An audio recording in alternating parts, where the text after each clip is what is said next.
Gas সংকট তো অনেকদিন ধরেই চলছে, আজকে পরিস্থিতি কেমন দেখছেন? দেবাশিস, সংকট কিন্তু দিন দিন তীব্রই হচ্ছে। কেননা এই কুরিলের পাম্পে আসার পরে যেটি দেখেছি যে সিএনজি এবং প্রাইভেট কার দুটি লাইনই কিন্তু প্রায় 1 থেকে 1.5 কিলোমিটার এলাকা জুড়ে, অর্থাৎ বলা যায় দীর্ঘ সারি যানবাহনের, এবং যারা গ্যাস সংগ্রহ করতে এসেছেন পাম্পগুলোতে, এবং প্রতিটি পাম্পেই কিন্তু মূলত এই অবস্থায়, অর্থাৎ দীর্ঘ সারি যানবাহনের, এবং কেউ কেউ 5 থেকে 6 ঘন্টা পর্যন্ত বলছিলেন চালকরা যে তাদের লাইনে দাঁড়িয়ে অপেক্ষা করতে হচ্ছে যে জ্বালানি সংগ্রহ করার জন্য। এবং সিএনজি চালক কিংবা যারা আসলে ভাড়ায় চালিয়ে থাকেন তাদের অবস্থা কিন্তু আরও দুর্বিষহ, কেননা যেই পরিমাণ গ্যাস আসলে এই সিএনজি পাম্পগুলো থেকে মিলছে সেগুলো কিন্তু একেবারেই অপ্রতুল, কেননা সরবরাহ খুবই কম, এবং গ্যাসের যে চাপ থাকে পাম্পগুলোতে সেগুলো একেবারেই কম বলে জানিয়েছেন যারা পাম্পের সংশ্লিষ্টরা আছেন। সেক্ষেত্রে যারা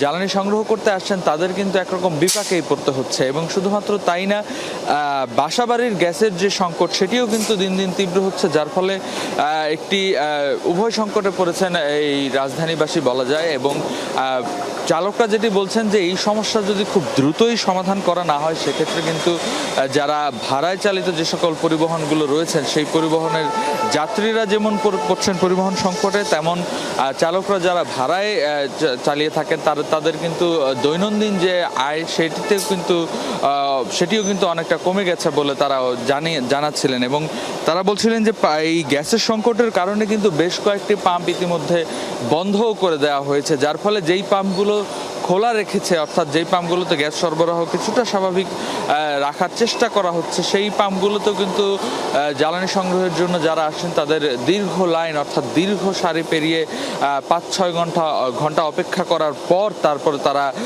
গ্যাস সংগ্রহ করতে পারছেন বলে জানিয়েছেন চালকরা। এবং পাশাপাশি যারা পাম্পের যারা কর্মীরা রয়েছেন তারাও বলছেন যে সংকটের কারণে কিন্তু দীর্ঘ সময় তাদের এই ফিলিং স্টেশনগুলো চালু রাখতে হচ্ছে, যার ফলে কিছুটা ভোগান্তিতে কিন্তু তারাও পড়েছেন। অর্থাৎ বলা যায় যে সব মিলিয়ে এই সংকট কিন্তু দ্রুত সময় যদি নিরসন করা না হয় সেক্ষেত্রে কিন্তু বাসাবাড়ি এবং পাম্পগুলো, অর্থাৎ পরিবহন সংকট দুটিই কিন্তু বাড়বে, এবং জনভোগান্তি সেটি কিন্তু একরকম চরমে পৌঁছে যাবে বলে আশঙ্কা করা হচ্ছে। দেবাশিস, ধন্যবাদ রেদওয়ান যুক্ত হওয়ার জন্য।